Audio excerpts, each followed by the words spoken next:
What is going on, guys? Bruin Steel here. Welcome back to another WWE broadcast. I'm your host, Bruin Steel, and I'm once joined by Canadian Yorker. And today we are recapping the Monday Night Raw that took place on September 9th, 2024. Monday Night Raw in Calgary, Alberta, Canada. Once again, it's in Canada, the home in the land of Gene, Canadian Yorker. It seems like Woo. WWE is going to be in a lot of. There's been a lot of, shows and pay-per-views that's been in Canada. Um, yeah. So Canadian Yorker, how's it going tonight? Doing well tonight. There's a lot of things going on. Very busy week for me and myself and yourself.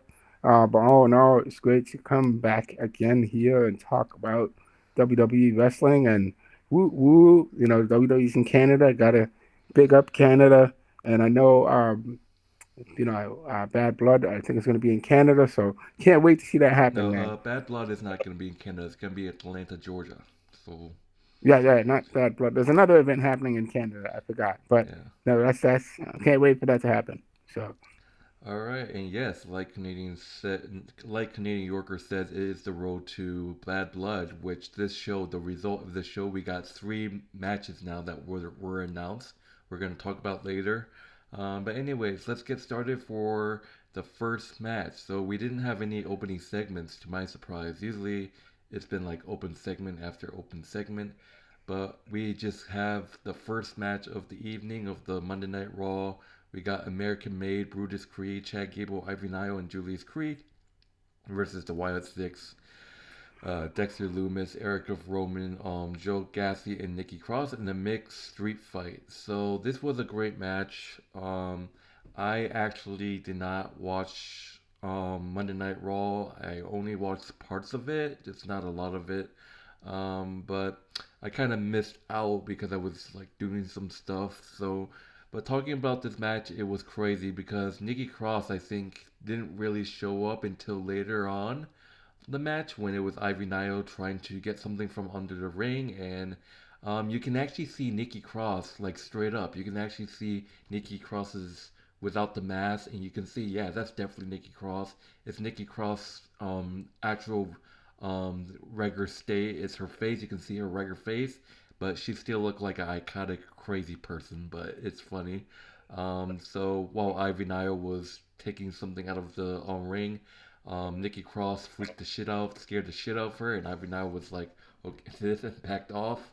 And there were a lot of tables set up. I know Josie Gaffney went through a table. It was an angle slam by Chad Gable for the table, and I think it was Dexter Lumis that hit Brutus Creed into a table. I can't remember who went for it. It was an Avalanche. Yeah, Chad was a Avalanche Olympic Slam for the table.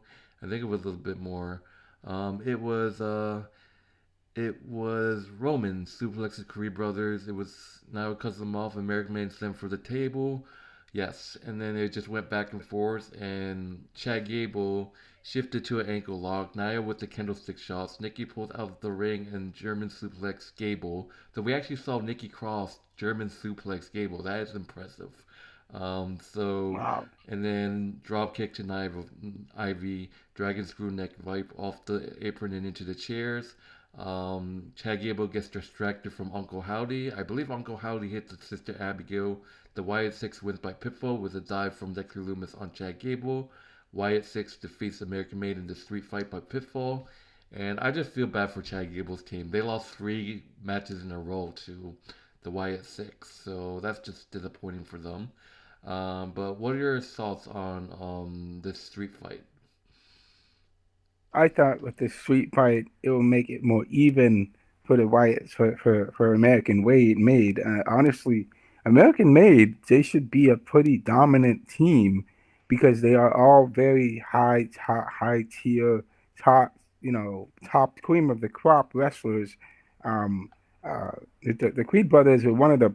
I mean, when they were running for the tag team champions, they were shown to be one of the best, title contenders against the Judgment Day. They nearly took down the Judgment Day and Finn Balor and Damian Priest and to become the tag team champions. They were good. Honestly, they were pretty good. But for them to lose to the Wyatt Six, and Chad Gable is also a really good wrestler himself. I mean, he's actually a really good wrestler. But for him to go out like that, Ivy Nile, we saw how dangerous she was against Maxine Dupree because of her technical wrestling ability with her submissions. She could have easily put Nikki Cross to sleep, but honestly, Nikki Cross used her psychological warfare against Ivy Nile to scare the crap out of her. Um, so Wyatt Six just overpowered American Made. American Made needs to get their head in the game and not let Wyatt Six psych them out of the game because that's exactly what they're doing. They're showing themselves to be a really scary, creepy, scary group, but it's all flair and fluff with with uh, with the Wyatt Six. But I guess WWE wants to build up the Wyatt Six as a face group, so that's exactly what they're doing. But American Made, I wonder how American Made is going to come back from this. So just wondering.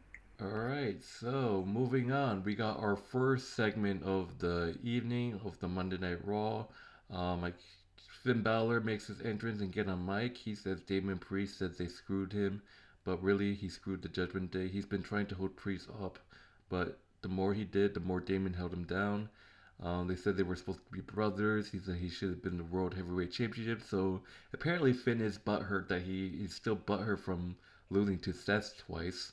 And but Priest was lurking behind his back with that briefcase. Damon Priest is pissed off and confronted Finn Balor, and he says ever since Balor broke up with the real Judgment Day, he's been wanting to drop his ass. But then Damon Priest gets um, even more pissed off, and would you say, would you know, Finn Balor says that's not how he goes. He's not his sidekick anymore, and he and Rhea are gonna fall on the same night because he wants him one on one at Bad Blood. And Damon Priest accepts, and that's official, guys. We are getting Damon Priest versus Finn Balor at Bad Blood, so can't wait for that match. But then Damon Priest gets jumped by Dominic Mysterio, JJ McDonagh, and Carlito. Um, Rhea Ripley tries to come down to save Priest, of course, but Liv Morgan is right behind her, and of course she's faking and wails on Liv Morgan and Dom with the crush. In the ring, games the number games had issues again once again as the Judgment Day destroy Rhea Ripley and Damon Priest.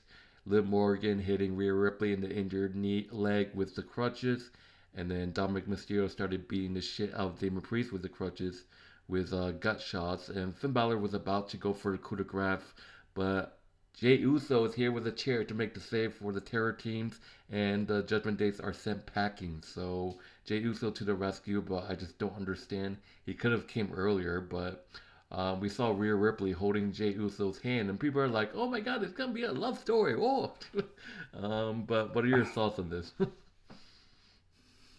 Here's what I think. I think that Jey Uso, it's great that he's helping Rhea Ripley and Damian Priest out with the Judgment Day, but I think it's just too soon. It doesn't feel right. It doesn't feel right. Just Jey Uso needs to be in a title contention. He should be facing. He should be facing. He should be in Sami Zayn's spot right now, facing Gunther for the World Heavyweight Championship. He should be fighting Cody Rhodes for the WWE Championship. This is the man who was contending with Roman Reigns for the Tribal Chief, the spot for the Tribal Chief, and now he is in limbo. I feel like Jey Uso. I mean, this is great for him, but for him and Rhea to be together, it's yeah, he could have come in earlier and saved them, but obviously Judgment Day got the jump on them, and now we have to see what's gonna happen going forward with this storyline between Jay and Rhea, and I mean, it feels weird for some reason. I think someone else could be a better suitable partner for Rhea Ripley um, to be her new boyfriend. I think someone else would be a better spot for Rhea Ripley. It's just for them to even the numbers game, honestly here. So I just don't think Jey Uso is the right person. I'm kind of falling for this storyline. I don't think Jey Uso is the right person. What if Buddy Murphy came back? If Buddy Murphy would be the perfect guy. If And Buddy then Murphy comes, he'll just have a that would be love perfect. he and Jay would have a love triangle with Rhea. Yes. No, no, no, no. I want to see Jey Uso win a championship on his own. He needs to win a championship on his own, at least some way, somehow. I mean, All right. it'd be great if WWE signed Buddy Murphy. Let's just All say that. right, so let's move on to the next match. We got the WWE Women's Tag Team Championship match. We got Bianca and Jade defending the titles against Unholy Union, Alba Fire, and Isla Dawn in a rematch. It was a great match. Bianca with this side head lock, shot off shoulder block. Dawn runs in. They were taking advantage. It went back and forth. Bianca shoving Dawn into fire, up in the top with Alba. Blind tag from Asa, double power bomb floating press. Belair kicks out, match breaking down, rolling Bianca through. The reverse STO combination, Jade breaks it up. It just went back and forth. Jade tags in, lining Fry, Alba Fire up. Big Boot connects, picking up Alba Fire. Bianca and Jade hitting the Wheelbarrow DDT, the Wheelbarrow German suplex combination on Alba Fire. Bianca Belair and Jade Cargill successfully retained their titles, beating Alba Fire and Isla Dawn to retain the WWE Women's Tag Team Championship. So, what are your thoughts on this match? I'm pretty sure you're going to be happy. Oh yeah, I'm happy, man. I'm happy that they got this, like they got this win. This is exactly the kind of dominance you want to see coming from Bianca Belair and Jade Cargill. I want to see this is the kind of dominance you want to see coming from these ladies. This is what we miss when they lost that championship to Alba Fire and Isla Dawn. Let's just say I'll give Alba Fire and Isla Dawn some credit. They took it to the champions. They fought hard to win the championship back after they lost to them the first time, and they did it without any interference whatsoever. So I'll give them credit for that. They fought hard, but it just wasn't enough for them. They obviously were overpowered by Bianca and Jade, um, which makes it really interesting. That kind of makes them one of the more interesting. This kind of makes them one of the more interesting teams now that we're seeing them being used more in the spotlight. Um, so, are we going to see more of them going forward, or is there going to be a new team that's going to be challenging Bianca and Jade for the tag team championships? But this is a great win for Bianca and Jade, because this is actually their legitimate win. It's not a three-way match, it's not a fatal four-way, it's not a triple threat match. It's just these two teams going at it, and Bianca and Jade came out on top. So I'm glad that they were able to get the win. All right, and if you guys don't know, I might know who will face Jade and Bianca next. We saw Damage Control confronting Jade and Bianca in the backstage segment. So that's interesting. All the history that excuse me, all that Jade had a history with Damage Control, to be honest, if I was honest with you.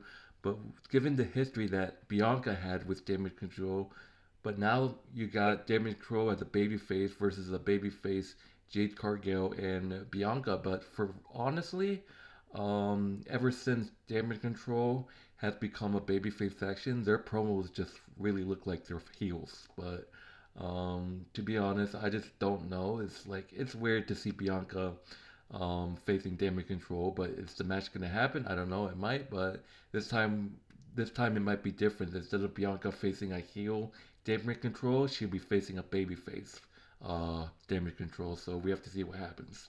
Um, I was just gonna say, what if Damage Control is not actually a baby face or a heel? What if they're a tweener group? Because Nope. um, It already says online that Dakota Kai, Oscar. I mean, well, not Oscar, but Dakota Kai, Kairi Sane, and Io Sky are all faces right now, so they are considered a face faction right now. well, yeah, I can understand how it is going to be a little weird because they all of a sudden just turned baby face out of nowhere when before they were all brutally attacking Bianca Belair every single chance they got. And before, like 3-4 years And ago, people are they were all and doing people that. and people are warming up to Damage Control as a babyface. Yeah, yeah. When they turned babyface, people were quiet a bit. There was no pop. People didn't realize what was going on. But now people are cheering them during their matches. Every time they're clapping for them now, and then every time Io Sky gets the pin, people are like, there's a huge pop now. Every time Damage Control wins. So. Well, we'll have to see what's going to happen going forward. Alright, moving on. We got the legendary. Welcome back. We got the legendary Bret the Hitman Hart returning to WWE, probably as a guest host. But Bret Hart, welcome back. They have announced for, oh yeah, Survivor Series is going to be in Vancouver. There's another Canadian place where it's going to be. You want to go? I'm just. I wish I um, could.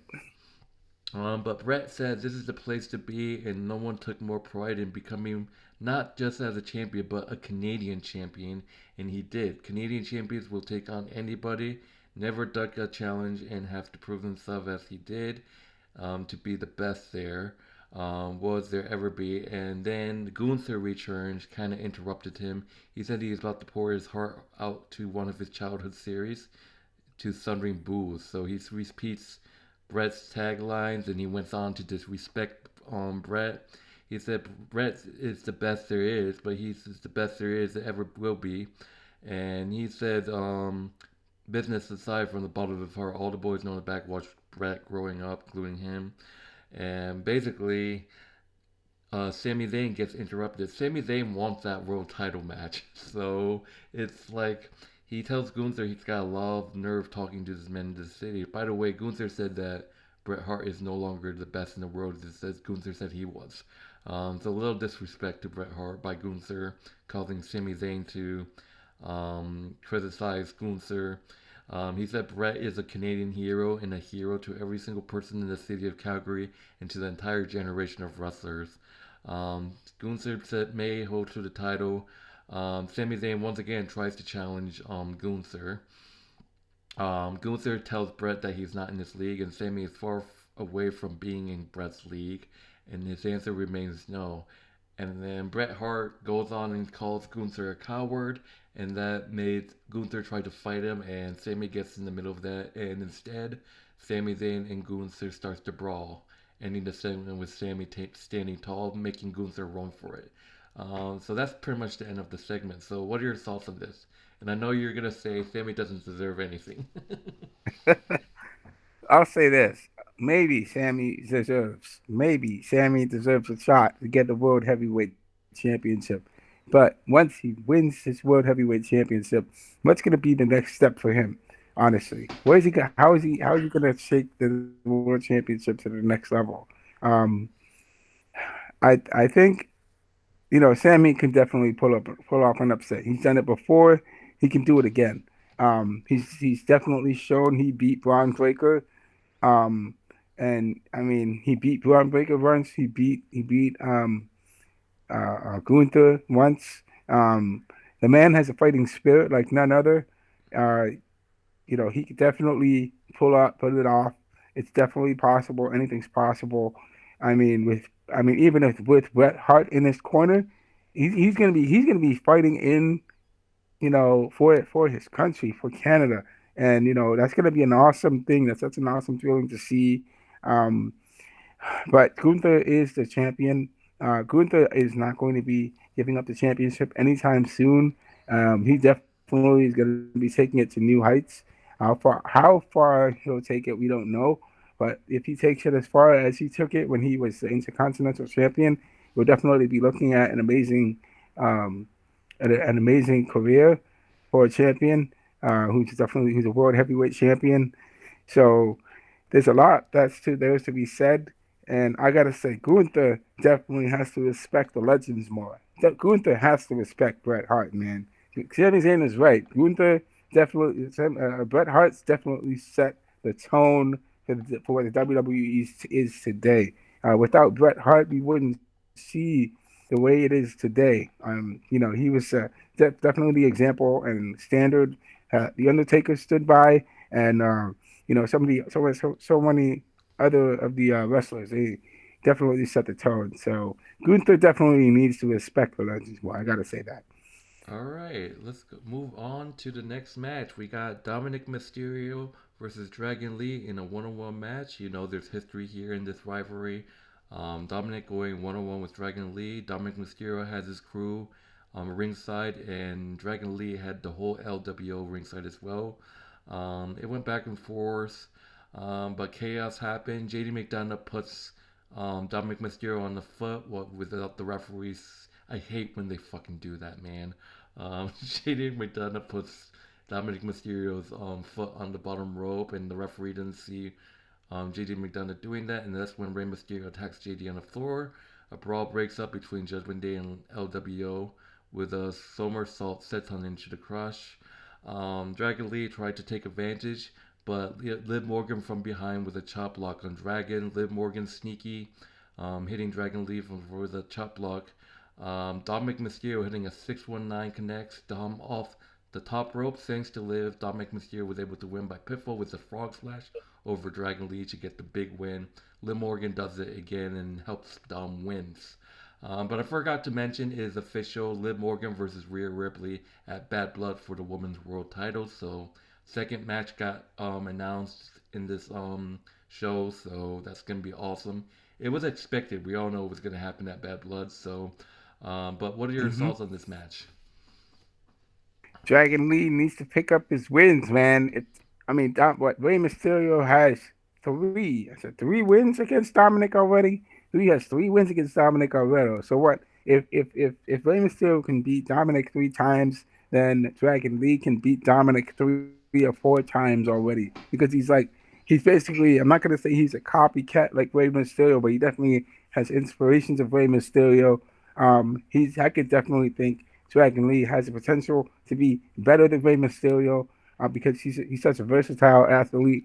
Um, but the thing is, he just keeps getting, cheap shotted and and losing because Dominic cheats. Liv Morgan helps him cheat to win.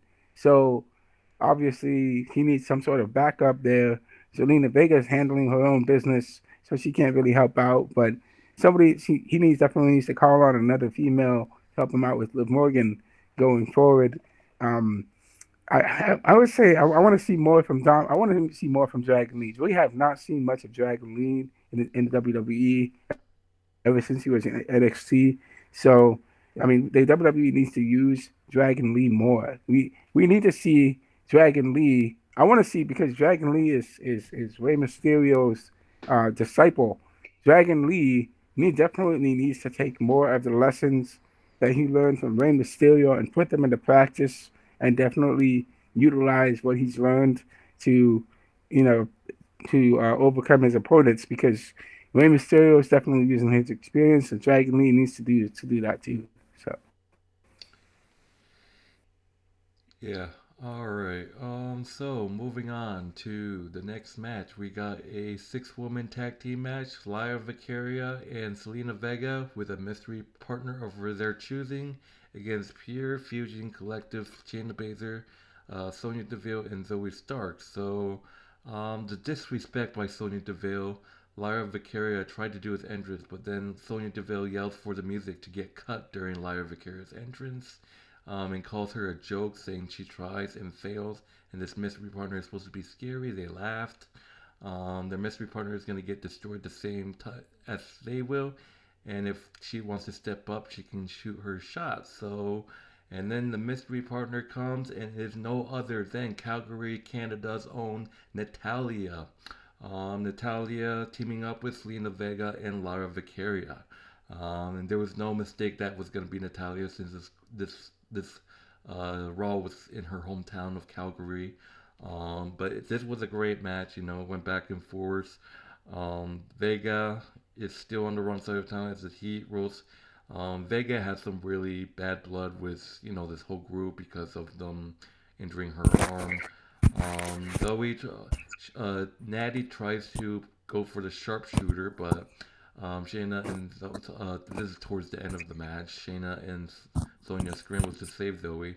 The match breaks down, slingshot, sunset flip, trading near falls, leg picks up, step through, sharpshooter applied. And that's it. The sharpshooters. It was a Natalia sharpshooter on Zoe Stark, and Shayna Baszler and Sonya Deville tried to stop, but then Lyra, Vicaria, and Selena Vega intercepted and also did sharpshooter. So we had a triple sharpshooter applied by Lyra, Natalia, and Selena Vega, which will end up being Zoe Stark tapping out. So there you have it. Lyra Vicaria, Natalia, and Selena Vega wins by submission with a sharpshooter with from Natalia on Zoe Stark. So what are your thoughts on this match? Great pickup win for all the ladies, Natalia, Zelina Vega, um, and Nyla Valkyria. So it's a great pickup win for them all. Um, and it's great for Natalia came back. We have not seen much of Natalia. Natalia has definitely been out of action. She's actually been one of the most consistent wrestlers on the roster. But she hasn't. There was talk that Natalia was going to leave and go. I think she was going to go down to NXT and work with them in NXT because she hasn't really been active in WWE. But the TPP, with Deville, Baszler, and Stark, they lost that match. So there's not much for them.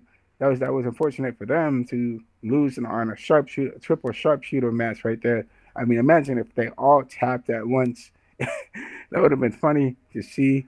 But it is what it is. But it's a great pickup win for all three of them together.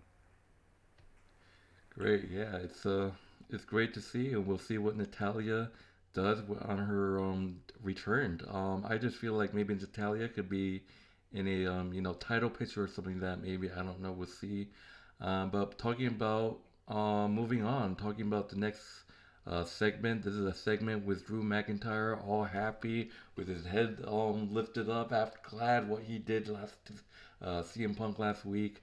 He talked about CM Punk saying he's done with him last week and said he's not going to let him try and move on like that after costing him the title 3 times. He said he can live with himself because he ended CM Punk's career. And now he's time to tell what matters around here. Drew McIntyre. He said he's going to go after the world title, and also his first Hollywood movie comes out this week, The Killer's Game. Be sure to check it out, guys. I'm going to go check out this movie. It has Dave Bautista and Drew McIntyre. It's going to be great. And he's afraid he's going to get some bad news that involve Wade Barrett. He said Wade is one of his oldest friends, and they go back decades, and they've been arrested together. And basically, Barrett is the only voice fighting for him. So Wade Barrett was on commentary, and he was really uncomfortable. And basically, Drew McIntyre says that Barrett is the only voice fighting for him as CM Punk hurt, not just him, but the whole business. And he asked Barrett why did he step in the way when it was time to end Punk. Um, Drew McIntyre said he's not angry. He said he's just disappointed, and he goes over to intimidate Wade Barrett standing in front of the announce table and said, but if he does it again, he's not going to be disappointed. He's going to be angry, and he's going to do something about it. So Wade takes off his headset and stands up to step to Drew. And this did not look good until Adam Pearce comes down to defuse the situation. And basically, he tells Drew that CM Punk is not done with Drew. He's well in the hospital, and Drew said he's gonna sign CM Punk's death wish. Adam Pearce makes the announcement. It's gonna be CM Punk versus Drew McIntyre at Bad Blood. And Adam Pearce said he wants closure in this rivalry. He wants this rivalry to end. And he said that Bad Blood, he's gonna assure Drew to find out peace when it's over, because he knows in his heart it's gonna because at Bad Blood, Adam Pearce said it's gonna be Punk versus McIntyre inside Hell in a Cell. So that was great. I kind of knew this was coming. We called it. So Bad Blood is when it's gonna all end, hopefully, because these two hate each other. So hopefully this is when the rivalry ends. But it's gonna be Hell in a Cell between McIntyre and Punk. I can't wait for this. But what are your thoughts on this segment? I think it's really interesting that finally we see the trilogy. We see the ending of this trilogy, the end of Punk and McIntyre. Right, this is gonna end. This is gonna end. Finally, we're gonna see who's gonna be the clear, determinate winner out of this. I mean, Drew McIntyre. If Drew McIntyre gets a chance to, I don't really understand why he's going after Wade, but I kind of understand why he is at the same time because Wade sees that McIntyre is going off the hinge and going after people. He's not respecting Adam Pearce, and he is he is trying to hold back Drew McIntyre from going down this path that he knows that he can't come out of. Honestly, it's just it's kind of I can see that Drew McIntyre is definitely starting a feud with Wade Barrett after he's done with CM Punk. After he's done with CM Punk, Drew McIntyre is going after Wade Barrett. I could definitely say that's going to happen for sure. We're going to see a Barrett McIntyre feud that's coming down the line. This is not going to end very well for McIntyre. Um, I think if he's threatening Wade Barrett might help CM Punk win. But we never know what's going to happen going forward. So that's all I have to say. So it's going to be this stuff's getting really interesting now.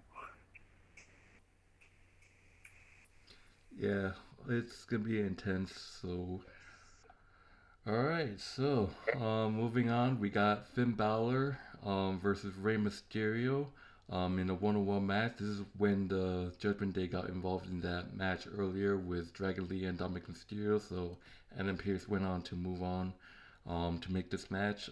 It was a pretty good match until Finn Balor, the dickhead he was, it just went back and forth. Rey Mysterio tried to go for the 619 to the midsection, but Finn Balor just locks the Achilles locked into the ropes, and it just wasn't look good. Finn Balor did not release Rey Mysterio. He just had that Achilles locked into the rope. The referee counts and had no choice to call for the bell. Rey Mysterio wins by disqualification when Finn Balor refuses to break a hold in the rope at the referee count. Post match, Finn Balor keeps the hold in for that a long time to beat him before letting him go, and then basically Finn Balor starts beating Rey Mysterio and then hits a drop kick, sending Rey hard into the ring post as he goes to leave. And he hits another drop kick that puts Rey Mysterio to the apron as referee warns Finn out. So Finn just took the fucking cowardly way out. Rey Mysterio defeating Finn Balor by disqualification. What are your thoughts? Wow. Well, I say Finn Balor sure is pumped to face Damian Priest. So he took out all his rage and malice on Rey Mysterio. Um, just to show, to send a message to Damian Priest, this is what's going to happen to you. Um, because I honestly, here's the thing. I can understand where Finn Balor's coming from, man. Finn Balor definitely he lost his title picture to Seth Rollins because of Damian Priest's interference. And if not for Damian Priest, Finn Balor would be world champion right now. But there's a lot of obviously there's a lot of mixed feelings that Finn Balor has towards Damian Priest for what Damian Priest has done to to him. Um, but honestly, it's unfortunate that Rey Mysterio is the bearer of it. Um, but I mean, obviously, Rey Mysterio is not the same Rey Mysterio as he was back in the past. So he got beat up tonight. What do you got to say? Yeah, it's all right. So, moving on to the main event match with the Fatal Four Way. This is the WWE Intercontinental Championship number one contenders match. Fatal Four Way, where the winner will face Braun Breaker. Most likely at Bad Blood, we got Braun Strowman, Dragunov, main event Jey Uso, and Pete Dunne. This was just an amazing match. I called it last week. This was going to be a great Fatal Four Way. It went back and forth. It just went back and forth. It was great. This is one of the matches that I only watched a little bit of it. But Strowman was just clearly injured in this match. His state was just not 100%. So I kind of knew that he wasn't probably going to win. And that explains it midway when Braun Strowman was on fire. Um, that's when Braun Strowman shoved everyone out of here. He shoves Pete Dunne, Jey Uso, and then Dragunov.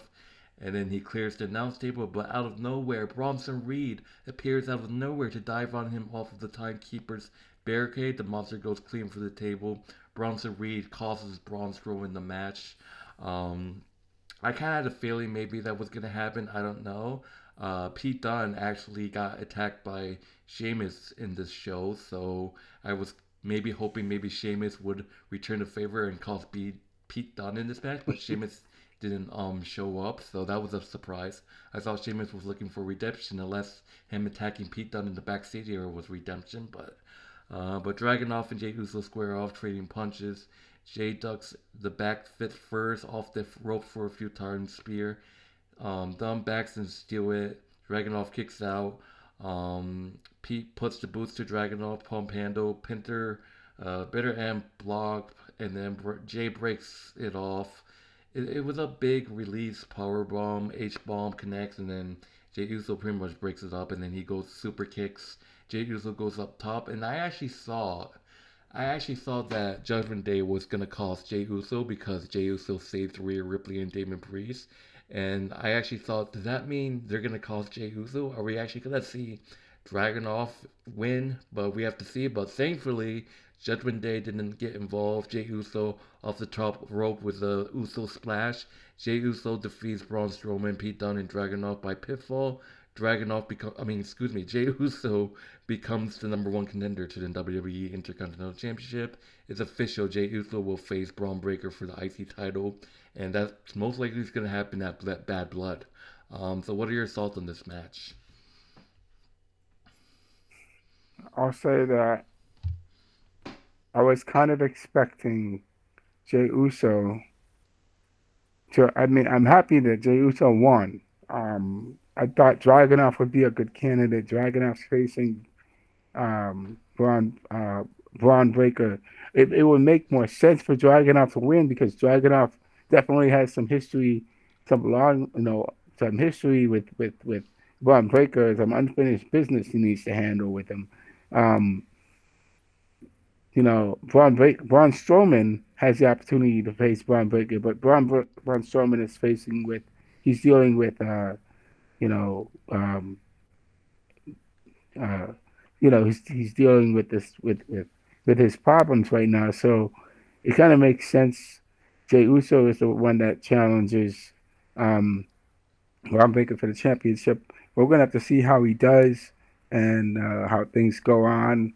Um, so we have to see what's gonna happen going forward. So Yeah, and you always say that Jey Uso should get a singles run and it's like a championship, but we all he know needs it. that we all He know that Braun Breaker is gonna win. I'm sorry. Yeah, he still needs to get a singles run. He has not had a singles run ever since he left the Bloodline.